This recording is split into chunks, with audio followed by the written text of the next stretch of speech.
जागी लीड मिळालेली आहे। तर मातोश्रीच्या बाहेर शिवसैनिक जमायला आता सुरुवात झालेली आहे।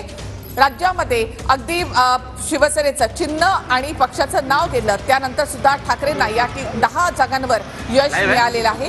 त्यानंतर आता मातोश्रीच्या बाहेर शिवसैनिक जमायला सुरुवात झाली। मुंबईतल्या 6 जागांपैकी 4 जागांवर ठाकरे गटाचा विजय झालाय। मोठ्या प्रमाणात आज जल्लोष होणार आहे, कारण उद्धव ठाकरे यांच्या सभांना देखील मोठ्या प्रमाणात गर्दी जमायची, त्यामुळे सहानुभूतीची लाट उद्धव ठाकरेंच्या बाजूने असं बोललं जायचं आणि ते आता सत्यात उतरलेलं आहे। मुंबईतील 6 जागांपैकी 4 जागांवर ठाकरे गटाने विजय प्राप्त केलाय। मातोश्रीच्या बाहेर आता शिवसैनिक जमायला सुरुवात झालेली आहे। मुंबईतील 6 पैकी 4 जागांवर विजय मिळवत ठाकरे गटानं मुंबई आमचीच हे दाखवून दिले।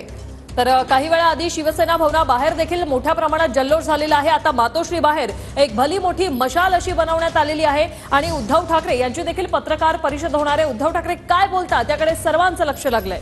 चिन्ह नवं नाव नवं त्यानंतर सुद्धा उद्धव ठाकरे म्हणजे ठाकरे गटानं या ठिकाणी मोठा विजय मिळवलेला आहे।